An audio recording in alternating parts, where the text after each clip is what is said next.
This is Samsung's brand new flagship tablet, the Galaxy Tab S11. It comes in two versions, the standard models which I have it right here today, and the Ultra with its massive display size.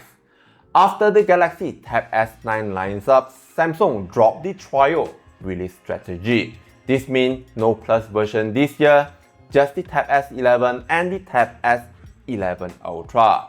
Today's video will be a quick unboxing and first look at the vanilla Samsung Galaxy Tab S11. Right away, I was surprised by the box. It's slim, yet inside you get not just the tablet, but also the new S Pen, a folio keyboard, and even a long 1.8 meters USB-C to C cable. Speaking of the S Pen, if you like the old one, you'll love the new design. It has a hexagonal shape just like a traditional pencil, which makes it more comfortable to grip and prevent it from rolling off the desk. One big change, the S Pen no longer has Bluetooth connectivities, so features like remote controls and air gestures are now gone. But don't worry, all the core functions like writing, drawing, tilts, and pressure sensitivities are still here. Honestly, Samsung said fewer than 1% of users actually use the Bluetooth features, and I have to admit, I'm part of the 99%.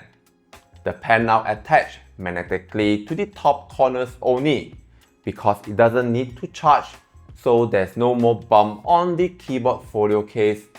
This also means the S Pen doesn't have a slot to secure it safely. And speaking of the back, you also notice the pocket pins have moved from the bottom to the back, meaning it needs to work on a new keyboard. Luckily for us here in Malaysia, the folio keyboard is included right in the box. The Tab S11 itself is slimmer and lighter than the Tab S9. There was no Tab S10, so that's the only comparison we have got.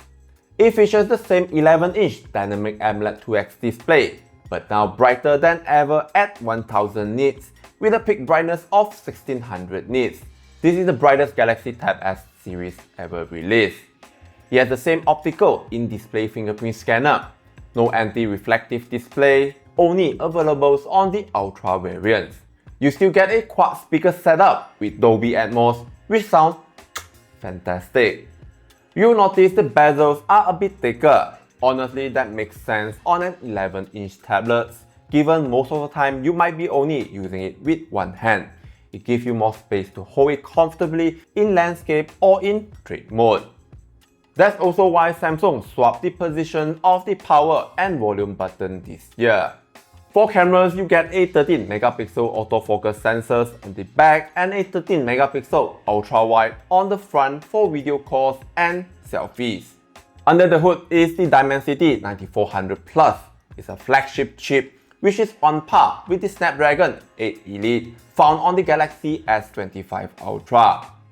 Here in Malaysia, the Tab S11 comes in two storage options, 256GB or 512GB, both paired with a 12GB of memory, plus optional 5G connectivity. Storage is expandable via micro SD card up to 2TB. Battery capacity remains unchanged at 8400 mAh with support for 45W Samsung Fast Charge 2.0. On the software side, it's shipped with One UI 8 based on Android 16, and like Samsung's latest flagship phone, it promised 7 years of OS and securities update, along with full-fledged Galaxy AI support. That's it for the quick looks and unboxing of the new Samsung Galaxy Tab S11. A full review will be up soon on my tech site. I'll leave the link in the description once it's go live. Thank you for watching, take care and I'll see you at the next one.